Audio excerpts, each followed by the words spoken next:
Fala pessoal, aqui é o Luiz Eduardo e essa é a prosa do Mestre Gui. Meu convidado de hoje é um camarada espetacular que eu admiro muito, André Fernandes. André, muito obrigado por você ter cedido seu tempo, valeu mesmo. E assim, já quero começar você se apresentando e já contando um pouquinho da sua história. Legal, Luiz, valeu, brigadão. É muito legal estar aqui com você também. Bem legal essa proposta do podcast de humanizar o convidado, né, o engenheiro, né, do mercado, mas no caso aqui é um convidado que tem amizade já com você, né, então tem que tomar Também. cuidado para não humanizar demais também, né? Verdade. Mas, enfim, cara, é muito legal mesmo estar participando aqui desse projeto. É uma honra poder colaborar aqui um pouco, né? Muita gente já deve me conhecer por conta do trabalho que eu faço na MC, né? Que eu sou gerente de produtos, eu cuido da parte de acabamento, né? Argamasas colantes, rejuntes, os primers, adesivos e tudo mais. Mas eu comecei como engenheiro de materiais, na verdade, né? Eu fiz técnico em química na época do colegial, né? Estudei na Federal, no ensino médio, e na ETEC, que é bem conhecido aqui, as ETECs em São Paulo, né? As escolas técnicas estaduais. Fiz técnico em química, e aí eu já gostava muito dessa parte química. Quando eu entrei na engenharia, né? Entrei pensando em fazer engenharia química, entrei na Poli, né? Na USP, e aí lá dentro conheci engenharia de materiais e segui por esse caminho, né? E daí, de lá de dentro, me formei em engenheiro de materiais, imaginava que eu fosse trabalhar com metalurgia, trabalhar com indústria de aço, de ferro fundido e por aí vai. Mas sempre gostei muito da parte de cerâmica, né? E também era uma ideia muito forte na minha cabeça. E só que a época que eu me formei estava muito ruim o mercado, né? A parte de metalurgia e de materiais estava muito em queda, né? Foi 2015, né? Então, estava começando a rolar o impeachment, enfim, o país estava uma loucura, né? E aí, a minha esposa é engenheira civil, né? Na época, minha namorada, e aí ela fez a ponte para mim, para eu vir para a área da civil, né? Então, na MC, né? Ela conheceu, na época, a gente de produtos que trabalhava nesse cargo e falou, meu, tem um contato legal aqui para engenheiro de materiais, vocês têm interesse e tal? E ela acabou me chamando depois para um processo seletivo, né? E com isso eu vim parar na MC, saí de uma área totalmente diferente, né? E comecei a enveredar a construção civil. E aí, cara, de lá para cá aprendi muita coisa, eu tô 7 anos já na MC, né? E aprendi muita coisa de construção civil, que era algo que não era minha realidade até então. E ao mesmo tempo consegui integrar um pouco com tudo aquilo que eu tinha aprendido na faculdade, de fabricação de cerâmica, né, de conceito de polímeros, que é algo muito importante quando a gente Sim. fala de químicos para construção, né, que é a grande mágica que está por trás hoje em dia. A alta tecnologia tem a ver com a parte de polímeros, né?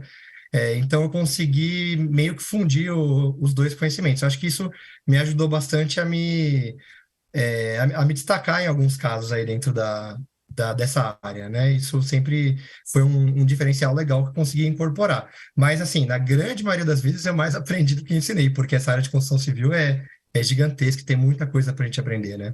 Não, sem dúvida. E uma coisa legal aqui é que, bom, depois você pode me corrigir aí se eu estiver errado, mas eu também passei um pouquinho por materiais, né? Eu sou engenheiro químico, né? Como eu já te contei. E em materiais a gente tem normalmente 3 escolas: os metais, os cerâmicos e os polímeros. E você queria metais e de repente você está caindo no mundo do cerâmico, porque os materiais que você trabalha hoje tem muito contato com material cerâmico, e de fato o mundo dos polímeros, né? Que está bem dentro dos químicos de construção. Então realmente engenharia de materiais caiu muito bem para você, né, André? Não, exatamente, cara. E assim, né? Eu pensava em ir para metais porque a Poli ela é muito tradicional em metais, né? Então já tinha mais de 70 anos de metalurgia, né? O próprio IPT, que é onde eu estagiei, o Instituto de Pesquisas Tecnológicas, né, lá da USP, hoje ele tem vários núcleos lá de pesquisa, né? Mas o primeiro núcleo do IPT é o Laboratório de Processos Metalúrgicos. Então, assim, é um curso que naturalmente 90% das pessoas acaba caindo para metalurgia. Mas se você for pensar, a matéria que fez na faculdade eu sair de química e ir para materiais era justamente a matéria de cerâmica, né? Eu tive um Olha, professor muito legal lá, e esse professor, ele trouxe uma outra visão para mim de cerâmica, né? Ele começou falando de louça branca, louça de cozinha, cerâmica de revestimento, etc. e ele foi até o Space Shuttle, sabe?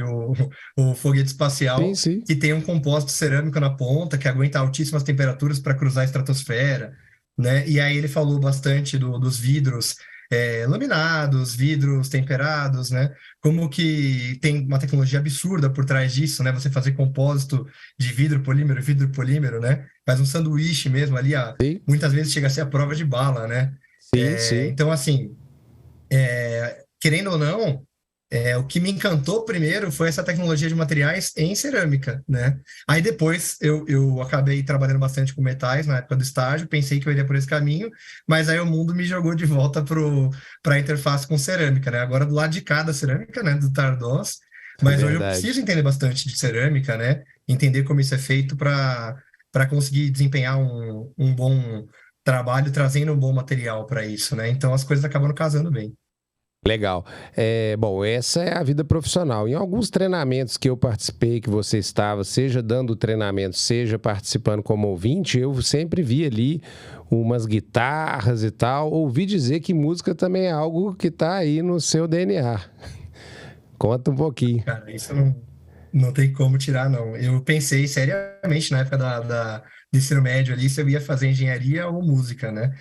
Que eram duas coisas que eu me destacava, que eu me gostava, né, de aprender.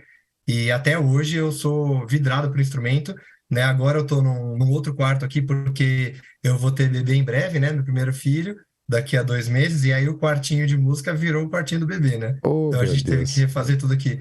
Mas a minha parede era uma parede de... tinha guitarra, baixo, baixolão, violão, teclado, bateria eletrônica atrás, né? Então, e até no IPT, quando eu trabalhava lá, a gente tinha uma banda que é só formado por pesquisadores de lá, e a gente tocava no final do ano, no evento da empresa, né? No evento do Que Instituto. legal. E quem sabe na MC eu não consigo ainda montar uma bandinha também, Opa, ainda tá fazer em um tempo, hein? sonzinho no final do. Tá em tempo Sempre, ainda, pô. sempre. Então, multi-instrumentista estamos diante, né? Seria isso? Vários instrumentos mesmo? Eu tenho essa habilidade de tocar muitos instrumentos mal. Eu acho que isso é uma coisa que eu faço muito bem. Mas segue tentando, né, André? Exato, lógico, Não, sempre. bacana, bacana. Bom, legal, bacana essa história. Eu queria, antes de passar para o próximo momento, te fazer uma pergunta, aquelas perguntas em off, aliás, que não estavam no script, né? Que eu não te dei aí no roteiro em off, que é o seguinte, isso é uma sensação minha, eu quero perguntar para você também dividir sua opinião. A gente está no mundo da engenharia civil, né, que, como você bem disse, é um mundo gigantesco, com inúmeras segmentações e tal. E só que acaba que tudo meio que cai para químicos, né? Não tem jeito. Você sempre vai interagir com materiais e tudo é química. E eu queria que você contasse da importância da sua formação para a contribuição com a engenharia civil e o quanto falta para o engenheiro civil conhecer de materiais. É, eu percebi bastante essa diferença, né, quando eu entrei no mundo de engenharia civil. Na faculdade, a gente falava muito sobre isso na mecânica, porque existe uma proximidade grande entre a engenharia mecânica e a engenharia de materiais, né? Então, quando você pensa Verdade. em elementos de máquinas, né? Quando você pensa em disciplinas que cuidam ali de análise de falhas, por exemplo, que é uma coisa que é muito importante para todas as engenharias, né? A gente sempre falou que o engenheiro mecânico, ele era o engenheiro macro, porque ele é o cara que vai ver a fissura. E ele vai falar, poxa, essa peça fissurou numa ponta da peça, que no caso é um concentrador de tensão, então talvez para eu melhorar o projeto dessa peça eu vou arredondar esse canto, eu posso mexer na liga metálica que eu estou usando aqui, por exemplo, né? Então ele olhava muito o problema macro. Mas quando o engenheiro mecânico não conseguia resolver, olhando o macro, né, ele tinha que ir para a engenharia de materiais, que é a engenharia micro, né? A gente está fazendo o contrário, a gente pega essa fratura, né, a gente vai na superfície de fratura, a gente faz um polimento, coloca no baquelite e vai para o microscópio. Aí a gente vai ver de fato o que microscopicamente aconteceu. Às vezes, né, você tem um parafuso, por exemplo, foi um caso interessante que eu estudei na faculdade, foi um dos estádios da Copa, né, da Copa do Mundo de 2014, né, falhou um parafuso na cobertura desse estádio, e essa cobertura caiu durante a construção, não foi durante a Copa, felizmente, né? Só que assim, o parafuso ele estava bem dimensionado, né? Não tinha, ele aguentava a carga que estava dimensionada para ele. Então, quando você olhava o caso macroscopicamente, não tinha por que aquele parafuso ter falhado, né? Mas aí você estudava melhor a interface de fratura e tudo mais, e você conseguia ver o que a gente chamava das marcas de areia, né? As marcas de praia nesse parafuso, que geralmente indicam um ciclo, né? Indicam ciclos contínuos, né? E cada marquinha de praia é um ciclo, né? De tensão e relaxamento, né? E aí você consegue contar o número de ciclos que o parafuso sofreu. E aí você percebe, poxa, então ele não rompeu porque ele teve uma tensão maior do que o esperado. Ele rompeu por fadiga. Daí você fala, tá, mas por que ele sofreu fadiga então? E aí, enfim, no final do caso, a gente entendia que o operador, ele apertou aquele parafuso mais do que era indicado ele apertar. E aí você vê, né, um excesso de tensão localizada, né, num ponto microscópico, criou ali uma microfissura que jamais a gente veria a olho nu. Olho nu. Só que essa microfissura ela vai sendo exigida com ciclos e ciclos, né? E isso vai caminhando até o ponto de que ela começa a percorrer, e a partir do momento que ele percorre todo o parafuso estressou, né? O parafuso chega à ruptura. Então, era um caso muito interessante que a gente tinha de como a construção, como a engenharia mecânica também, né, precisa olhar um pouco mais para a microscopia, né? Isso é muito importante. E eu acho que a engenharia civil ela é mais macro ainda do que a engenharia mecânica, quando a gente vai ver, né? A gente está olhando muitas vezes construções enormes, obras de infraestrutura, né? E aí eu dou um exemplo legal da MC, né? Que é o D11, Primer D11. Algumas pessoas já devem conhecer ele. Cara, ele consegue recuperar muitas vezes um reboco que está em estado péssimo, né? Então, fachadas que a gente está renovando, que já estão usadas há muito tempo, ou às vezes não foi bem feito, ela não curou direito, está desidratada, e ele consegue aumentar a tensão, a coesão, né? A ponto de aumentar a tensão de tração e fazer uma fachada que não estava passando na norma passar. Você fala, pô, mas por que ele consegue fazer isso? Você só vai entender olhando a microestrutura. Porque no Brasil você vai ter vários primers acrílicos, né? Mas a função do primer, né, até para quem pensa em tinta, por exemplo, é ele ser uma base seladora. Ele vai fechar a minha superfície. Mas aqui o problema está muito mais para dentro. Então, o tamanho da minha cadeia do acrílico não pode ser tão grande. Eu preciso de uma cadeia menor para que essa cadeia consiga penetrar na porosidade do reboco, né? Então, por isso que é tão genial a gente trabalhar com primer nanoacrílico, né? É algo de outro mundo, né? O pessoal fala é magia, não é bruxaria isso, né? Na verdade, a gente só está olhando mais de perto, né, com o microscópio, para entender que diferente aquele material tem e que propriedades ele pode trazer que o material normal não pode, né? Então, eu acho que essa ponte entre o laboratório, né, e propriedade na ponta, que é muito o que o gerente de produto faz. No meu caso, ser um engenheiro de materiais ajudou muito a enxergar isso melhor, né? Eu percebo que me ajuda em várias situações, assim. Não, legal. Acho que você deu para mim e agora para nossa audiência uma visão que eu, pelo menos, não tinha. Não sei quem está nos escutando ou nos vendo, que é trabalhar no micro também, né? Você deu um exemplo espetacular na engenharia mecânica e depois trouxe para a engenharia civil, né? Deu até o exemplo de um material que você já traz esse comportamento do olhar para o micro. E então achei legal você falar, né, que a gente precisa começar a não ver só no macro. Se no macro você não sana o problema, vamos olhar mais de perto. Legal, André, gostei, viu? Bacana. Agora eu queria, André, né, nesse segundo momento, nossa turma, né, nossa audiência, inclusive a sua, tenho certeza que vai querer saber uns causos. A gente gosta de uns causos, porque aqui é a prosa, né? A prosa é bem mineira, então não é case, não, né? Não é essa coisa chique, não, é causo. Então vamos para os causos de obra, enfim, experiências que você teve aí, para você dividir, né? Compartilhar com a gente, que eu acho que isso agrega bastante, seja uma lição aprendida, seja um caso de sucesso, ou reverter uma situação, enfim, ou caso até engraçado, fica à vontade para contar aí uns 2 causos para a gente. Não, legal. Você sabe que é coisa de paulistano isso, né? Falar case, né? Sim, Usar um eu monte de sei. palavra em inglês, né? É legal a gente saber inglês, mas não precisa usar para tudo também, né? Tem palavra em português para isso, né? Ah, Mas deadline. Qual que é o seu deadline? Exatamente, né? É, Mas eu prefiro os causos também, viu? então, tamo Ter junto. família mineira, eu gosto muito de comer um pão de queijo e contar um caos. Eu preciso até marcar uma outra conversa com você aí em Minas, aí, pra gente poder Opa, fazer isso venha, pessoalmente. venha. Mas, cara, tem muito caos bom, assim, né? Nesses anos que eu tô trabalhando na MC.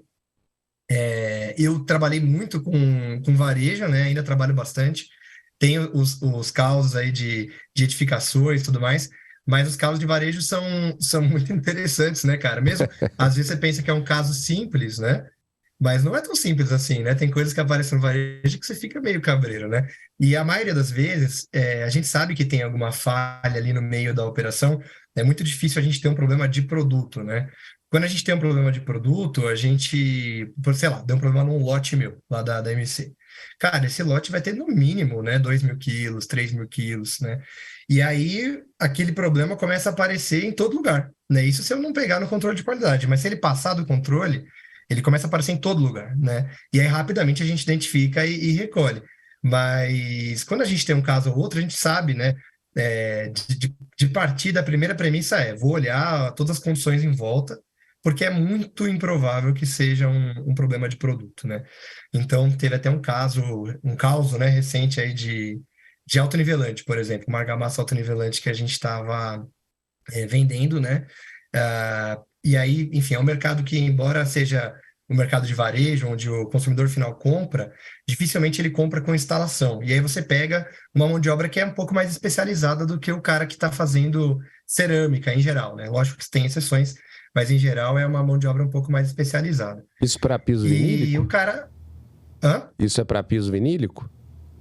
Isso, exatamente. Então, Ah, o legal. cara vai fazer a instalação do piso vinílico ou de um laminado, e geralmente ele aplica uma camada de argamassa autonivelante antes, para ele garantir que está bem irregular, porque você vai ter o piso vinílico que é muito. Ele é muito suscetível ali às movimentações da base, né? Ele é um revestimento maleável. Então, se você não deixar bem irregular essa base, esse contrapiso, né? Ele vai acabar marcando com o tempo, que é o que a gente fala que é radiografar o piso, né? Como se Sim. estivesse vendo uma radiografia do contrapiso que está lá embaixo, né? Então, é uma aplicação corriqueira já, o pessoal faz bastante aplicação de autonivelante antes de aplicar o piso vinílico. E aí a gente teve um caso, né? Que o autonivelante estava desplacando totalmente, né? E aí, bom, primeiro o cliente vem falar para a gente que é um problema da cola, né? Ele não tem a noção do que está acontecendo, ele só sabe que o piso dele está soltando, né? Aí, bom, a gente tem que olhar mais de perto, né? Fizemos o teste na cola, a cola tá boa, vamos olhar mais de perto. Chegamos na obra e, cara, o que estava descolando não era a cola, né? A cola estava saindo junto com o piso, né? E embaixo estava saindo junto o autonivelante, né? Beleza. Mas por que que o autonivelante está saindo, né? A gente foi remover uma camada e embaixo do autonivelante estava preto, né? Preto embaixo e em cima. Caramba, né? O que será que está acontecendo aqui? E aí tem que estar sempre com uma antena ligada, né? Alerta, o que aconteceu aqui? Placava Cara, olha tudo, só, André? Só para como eu as coisas são no entender. varejo, Mas né? só para eu entender, tava desplacando o piso, a cola e o autonivelante. Então a camada que, sei lá, de 2, 3 centímetros. Tava Exato. Não soltando dá, o tudo. autonivelante, ele não passa de. Geralmente ele aplica 5, 6 milímetros, mas Ah, dá não, para é sair muito um centímetro fininho. e É muito pouco. fininho, tá, beleza. É, ele é bem fininho. Mas estava saindo aquele sanduíche, né? Entendi, Você saindo todas olha, as tem ali camadas. o piso. Exato, tem o piso, tem a cola e tem o autonivelante. E embaixo estava preto. Falei, nossa, por que que o autonivelante ficou preto, né? E aí a gente tem que pensar, pô, que aditivos que tem aqui e tal. Aí eu já pensei na hora do dispersante, né? Quando a gente exagera no dispersante, o autonivelante ele fica com uma borra preta, né? Falei, caramba, será que o cara errou a proporção de água aqui, ficou com uma borra preta e tal? E aí, meu, nessa hora você tem que desconfiar bastante. Eu tive a ideia de olhar a nota fiscal da cliente. Falei, meu, deixa eu ver a nota fiscal para ver a compra toda dela. E na hora que eu peguei a nota fiscal, essa foi uma venda num home center, né? E aí tinha lá o home center tem muito marca própria, né? Eles fazem private label dos produtos, né? E tinha lá um primer da marca própria do home center. Eu falei, nossa, eu não sabia que esse home center tinha um primer de marca própria deles, né? Curioso. Vou pesquisar esse primer, né? O Já tô que sabendo. aconteceu, Luiz? Cara, é maluco isso, mas o que aconteceu? basicamente, eles ficaram sem primer para vender das marcas que eles já vendiam, né? E eles começaram a vender esse primer base deles, que quando eu fui olhar a ficha técnica e tudo mais, era um primer para aplicação de manta asfáltica. Já imaginei. Ou seja, eles estavam aplicando uma base asfáltica, né, totalmente fechada, sem aderência nenhuma, né, com uma camada cimentícia em cima, né? Quando que eu ia imaginar Meu que o pai problema do era esse? céu. Então, assim, se a gente não olha de perto, né, a gente não pega esse tipo de coisa, né? Cara, é Então, surreal, hein? Surreal. Primer exato. asfáltico pra cimentício. E aí o Só que fabricante é assim, culpado, cara, né? exato. O fabricante acaba sendo chamado ali, assim, no meio, é um tiro no escuro, né? Você tem que ir lá e resolver. Sim, Só que assim, no varejo, em revenda, a gente tem que ter isso em mente, que a gente lida com um grande telefone sem fio, né? A gente tem a nossa indicação, né? Essa indicação vai passar por uma loja, essa loja vai treinar uma equipe de vendas, a gente também treina, mas tem uma rotatividade, né? Esse cara vai indicar o produto para o consumidor. Muitas vezes o consumidor já vem com um viés do aplicador dele, né? Então, sim. assim, é um telefone sem fio muito grande e a informação às vezes se perde nesse meio do caminho, né? Então, quem que errou aí? Foi o cliente que comprou o primer achando que primer é tudo igual? Ou foi o vendedor que indicou o primer achando que primer era tudo igual? Né? Ou foi o fabricante do primer, né, que não explicou para a Leroy na hora de fazer ali a marca própria que ele não podia colocar, Em né, esse qualquer primer para essa situação, é. aplicação. Não, Exato. loucura, Então, assim, loucura. é um negócio que a gente tem que estar sempre com os dois olhos e os dois ouvidos atentos, né? É um caso bem interessante que eu tive, cara.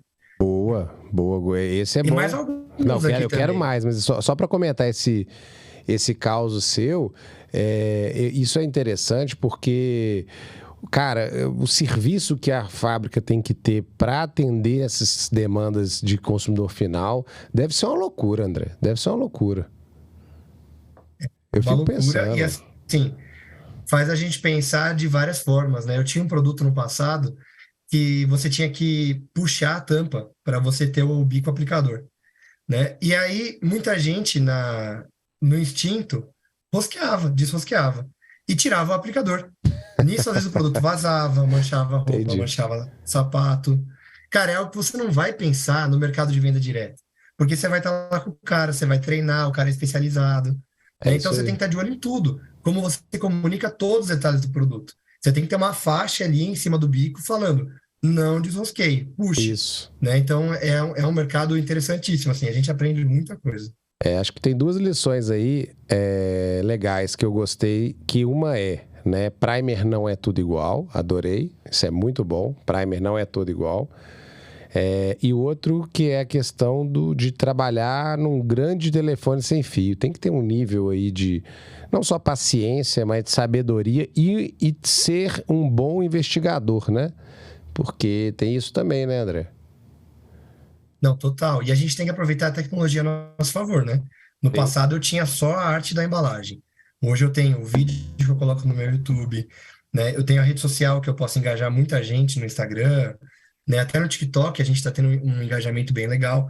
Então é uma forma de eu comunicar diretamente com o cara que está lá na ponta com o produto, né? Eu tenho contato grande com o influencer às vezes, que é o cara que vai falar, meu, você sabe aplicar um rejunte? Esse cara é o cara que vai alcançar o meu público lá na Isso. ponta, né? Eu tenho o podcast, né, Luiz, que a gente está fazendo aqui. Antigamente, você vê como as coisas eram mais nichadas, né? O cara, ele tinha, para ele ter acesso à norma, ele tinha que ir até um local onde ele pudesse pegar essa norma impressa, ele ia ter que Verdade. comprar essa norma, às vezes, com um preço super elevado, né? Ele nem sempre tinha condição de ter todas as normas à sua mão. Isso o engenheiro, quanto mais o Pô, pedreiro, o mestre de obra. Esses caras não tinham esse conhecimento acessível. Aí a revisão de norma, em geral, acontecia em São Paulo. Vocês de Minas, o cara do Sul, o cara do Nordeste. Esse cara, às vezes, é um baita consultor, referência no assunto. Esse cara não podia participar da é isso revisão aí. de norma, porque ele não tinha como participar do evento, né? Então, hoje não. Hoje você tem reuniões de norma ao vivo né, pela internet, na BNT, todo mundo que quer participar de um tema é aberto a qualquer pessoa. Você pode se inscrever, participar, você vai aprender muita coisa participando de revisão de norma, né? Você tem canais diretos com WhatsApp, manda mensagem no Instagram, no Facebook, direto para o fabricante, direto para o patologista, para o consultor. Então, assim, trabalhar também essa acessibilidade de informação é importante para fazer a cadeia toda saber usar o produto da forma correta, no lugar correto, né? É complexo. Agora eu quero mais um caos aí, pelo menos. Manda outro. Cara, tem muito caos legal, né? De fluorescência, né? Não sei se vocês já até falaram sobre isso aqui em outro episódio do podcast, mas Por é incrível um que assunto que pareça, não. acaba. Não falaram ainda, Ainda né? não. É um assunto que acaba envolvendo a parte de acabamento, que eu trato bastante, e a parte de ímper, né? É uma interface grande aí dos dois lados, né? E a fluorescência, ela tá muito ligada a, geralmente, um sal livre que está dentro da estrutura, né? Geralmente esse sal é cálcio, 90% das vezes é cálcio, né? Até porque as construções são carregadas de cal, geralmente, né? E ela tem que ter esse cálcio livre lá dentro e ela tem que ter a água conseguindo acessar o cálcio e conseguindo trazer isso para fora, né? Uma vez que a água acessou, ela traz isso para fora. Esse sal que está saindo, né? Ele ainda é solúvel quando a água pega ele, mas na hora que a água evapora, ele desidrata, né? E ele se transforma num sal insolúvel. E aí, quanto mais tempo você demora para limpar, maior é o parto para você tirar aquela eflorescência. Mas, cara, qual que é o grande problema da eflorescência, né? Geralmente, problemas de fluorescência são enigmáticos demais, porque você não sabe de onde ele vem, né? Se você tem ali um revestimento que está bem aderido, foi feito dupla colagem, você quebrou bem os cordões de argamassa, preencheu 100% do Tardós, o rejunte foi aplicado até o fundo, né? Então, assim, você conseguiu preencher bem aquele pano que está por trás da peça, beleza, você vai ter uma dificuldade da água de ficar correndo ali atrás e trazer isso para fora. E aí a fluorescência é mais localizada, geralmente, né? Agora, se você tem falha no preenchimento, né, cordão que não ficou bem quebrado, tem aqueles caminhos para a água correr, né? Às vezes uma base muito porosa. Cara, a água vai correr solta nesse ambiente e às vezes vai aparecer fluorescência aqui, né, num ponto, só que ela começou lá em cima, num outro ponto, num beiral, no rufo, enfim. Às vezes é uma fixação mecânica de alguma peça, algum parafuso que você colocou que furou a impermeabilização. E aí a água está passando por aquele ponto. A água sempre encontra um caminho de passar por um ponto específico, né? E eu lembro de um caso interessante que a gente teve, né, numa piscina, né? E essa piscina estava tendo muita fluorescência generalizada. Só que, assim, já era uma equipe de aplicação que já estava mais experiente com os nossos produtos, com os nossos sistemas, tal. E eles já faziam o que a gente chama de pintura polimérica, né? Ou você faz a camada final de impermeabilização usando uma argamassa polimérica, né? Um material cimentício que vai ser camada final mesmo, e aí a argamassa colante vai vir direto sobre ele, não vai ter proteção mecânica, não vai ter reboco, nada, e com isso a água não passa da impermeabilização, ela fica ali em contato com a argamassa colante com rejunte, que geralmente são produtos que são muito bem controlados nessa questão de sais livres, né? Então não formam eflorescência, né? Ou mesmo que você tenha ali uma piscina estruturada, por exemplo, com uma impermeabilização de manta asfáltica, né? E tenha proteção mecânica, você faz uma última camada mesmo que mais fina de uma argamassa polimérica flexível, só para proteger de fluorescência, né? Que é o que a gente chama de pintura Perfeito. polimérica. Então, esses caras já trabalhavam assim, né? Eles já faziam uma proteção para não deixar a água acessar as camadas que teriam o cal ali atrás. Só que assim, a piscina estava com muita fluorescência, né? E a gente não conseguia descobrir por quê, né? E a eflorescência dava principalmente nas paredes, ela não acontecia tanto no piso, né? Então a gente já começou a desconfiar de alguma camada de fora, né? Geralmente o cara não fez a impermeabilização até as laterais, né? Tem que afastar um pouco da borda também, né? Para a água não chegar ali na parte do Sim. deck, trazer uma eflorescência para fora e carrear isso para dentro da piscina, né? Mas ficou um bom tempo para a gente descobrir o que estava acontecendo ali, né? Depois de um bom tempo, né? A gente foi conversar com a equipe de impermeabilização e aí a gente foi entender que essa obra, eles fecharam a impermeabilização e a aplicação do revestimento só até a parede da borda, né? Então, toda a parte de pastilha eles fizeram, mas a borda superior da piscina, né, ela era fechada com pedra natural, né? E eles não fizeram o assentamento da pedra natural. Beleza, vamos atrás do cliente final. Meu, quem é que fez aqui a instalação da pedra aqui? Fomos atrás do aplicador e aí a gente descobriu que ele colocou a pedra usando cimento, areia e cal.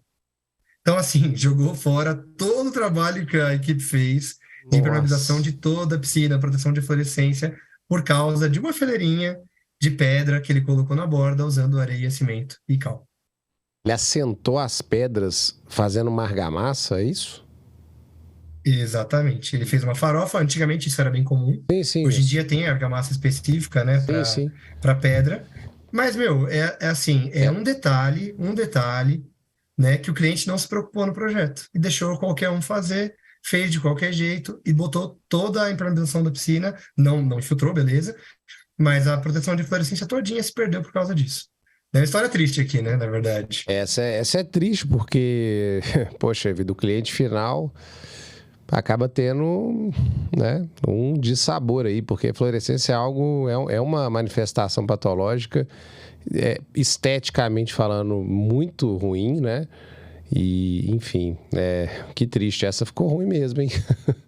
Muito triste. É complicado, Nós cara. mesmos já tivemos, né? Nós dois já trabalhamos em problema de fluorescência, de tentar descobrir. E é impressionante como que, bom, o que eu posso falar é que a maioria das vezes as coisas não estão bem cercadas, né? O aplicador, não, nunca fiz assim, faço há 30 anos, nunca tive problema igual. E é sempre mais fácil culpar o produto, né, André? Não, total, cara. E outra coisa que eu aprendi muito nesse período, né? Fluorescência, principalmente, é um caso que exige humildade de quem está tratando, né? Por mais que você tenha vivido anos de experiência em obra, já viu todo tipo de caso, meu, às vezes é algo que você não prevê de onde aquilo vem, né? E muitas vezes já teve casos que, meu, dois consultores já visitaram aqui, os caras super experientes, 20, 30 anos de experiência, não conseguiram identificar. Mas uma pessoa comum, às vezes, né? Um cara que nem é da área, às vezes um arquiteto que chega lá e está acostumado a mexer com projeto e não com execução, o cara bate o olho e fala, meu, será que não está vindo dali? Né? Então, você tem que ter algum insight, às vezes, né? Você tem que enxergar o todo. Às vezes, até uma pessoa que vem de fora é melhor para isso. Ela acaba vendo e falando, meu, faz sentido ele vir dali, não faz? Não, tá correndo de lá para cá. E isso acaba matando todo o enigma, uma charada mesmo, né? Então a gente sempre tem que ter humildade de falar assim, não, calma aí, eu não sei de tudo também, né? E ninguém que passou aqui sabe de tudo. A gente tem que dar um passo para trás e olhar com mais calma, não superestimar, não subestimar o problema que a gente está enfrentando também, né? Não, bacana. Passa rápido, viu? Passa rápido. Foi olhar a hora aqui, passa rapidinho. André, agora eu queria que você contasse pra gente quem são seus mentores, mentoras, referências, né? Quem são as pessoas que você dá o crédito, né? Enfim, para você ser quem você é hoje, né? Tanto em vida pessoal ou profissional. Cara, é muita gente que eu vou ter que falar aqui, hein, Luiz? À Muita gente vontade. mesmo. Mas vamos lá, né? Vou gastar mais uns 20 minutos aí, né? Bom, lógico que primeiro eu acho que vem da minha mãe, né? Desde pequeno, a minha mãe sempre falou para mim que com educação e respeito a gente pode falar com quem a gente quiser, o que a gente quiser. Eu acho que isso me ajuda muito na minha trajetória como profissional, porque eu sempre trabalhei com transparência com chefe, com cliente, com parceiro, né? Sempre trabalhei com a maior transparência do mundo, não precisei enganar ninguém, ter subterfúgio para fugir de assunto difícil, né? Eu sempre pude falar de todos os assuntos com a maior transparência possível, né? Porque eu acho que o importante é o jeito que a gente trata o assunto e não o tema em si, né? Então, isso é uma lição que eu trago, enfim, da minha mãe, isso eu levo sempre, né? Não posso deixar de falar da minha esposa que está comigo desde os meus 15 anos, que eu era um cara muito medroso, eu acho que eu encarei muitas coisas por conta dela, né? E aprendi com ela a nunca deixar de fazer as coisas por medo, né? Posso deixar de fazer por outros motivos, por achar imprudente, por não achar necessário, mas por medo, né? Eu já tinha deixado de fazer muita coisa no passado e hoje não deixo mais. Acho que isso sempre ajudou muito também, né? Mas falando profissionalmente, né? Eu tenho aquele professor que eu citei mais cedo, de cerâmica, né, professor da Poli, Samuel Toffoli, que eu acho que é um cara que tinha brilho no olho para falar da profissão Legal. e conseguiu passar isso para mim, né? mostrar o mar de possibilidades de como a gente pode ajudar a sociedade aí desenvolvendo inovação, e é uma coisa que sempre me chamou muito a atenção, né? Então, é o cara que me fez querer fazer o curso que eu fiz hoje, é um cara que eu considero demais, assim, admiro muito, né? Depois, trabalhando no IPT, né? E dentro do IPT eu desenvolvia o trabalho de formatura, né? E parte de um trabalho de mestrado, que infelizmente não acabei, quem sabe algum dia eu termino, né? Mas eu tive também o Moisés, que trabalha no LPM, né, no Laboratório de Processos Metalúrgicos, e o professor Martorano, da Poli, que em conjunto me orientaram por lá, e eu acho que eu aprendi a seguir uma metodologia científica por conta deles, né? E aí a gente sai de muita pseudociência com isso, né, Luiz? A gente evita de cair em muita armadilha do tipo, meu, todo mundo que fez isso se deu bem, então isso aqui funciona. Não, peraí, mas não é assim, né? Qual é a Boa, amostragem, como foi feito, quais eram as boa. condições, É né? isso aí. Então, eu acho que eu aprendi muito de metodologia científica com esses caras, né? E depois, no nosso mercado mesmo, na parte de acabamento, na parte de construção, eu não posso deixar de falar do Renato Saad, obviamente, né? Um cara que faz um trabalho fantástico nessa área, me ensinou muita coisa, e foi o cara que fez a ponte aí para eu entrar no MC sem querer, porque a minha esposa fez o curso dele e conheceu o pessoal do MC, né? Então, um cara importantíssimo aí na minha carreira, né? Mais recentemente o Paulinho também, o Paulo Sérgio, lá da Planville, lá do Sul.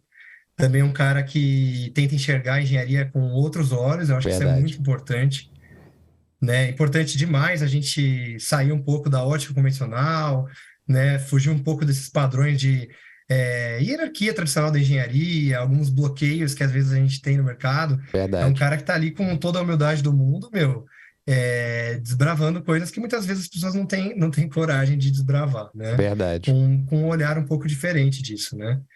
Então, é a diferença entre o maluco e o gênio, né? Eu acho que o Paulinho, ele tem um quê de maluco ali que deixa ele genial, né? Então, também é um cara Boa. que eu admiro demais, né? E dentro do MC, cara, todos os meus gestores me ajudaram demais, né? O Juan, o Zé e agora o Flávio, né? Mas eu queria também destacar o Emílio, né? Que trabalhou com a gente, hoje está no nosso concorrente, né? Está na Penetron, mas sem demérito nenhum a isso, né? Acho que tem espaço para todos os players aí no mercado. E ele é um cara que tinha uma experiência, tem, né? Uma experiência absurda no mercado, em geral. Sempre foi um cara muito estudioso, um cara. E assim, sempre admirei muito o respeito absurdo que ele tinha. E mesmo assim, é um cara que nunca reservou informação para si, né? Nunca ficou de, não posso contar esse segredo, senão as pessoas vão saber o que eu sei. É um cara que, meu, tá aberto, ele pode conversar com parceiro, com concorrente, com um aplicador, com quem for. Ele vai conversar de igual para igual, ele vai abrir todo o livro para você de conhecimento que ele tem, ele vai compartilhar isso da melhor forma possível, porque é um cara que entende, né, Luiz, que todo mundo evolui se a gente tiver conhecimento, todas as pontas, né? É bom que o meu concorrente tenha conhecimento, é bom que o meu cliente tenha conhecimento.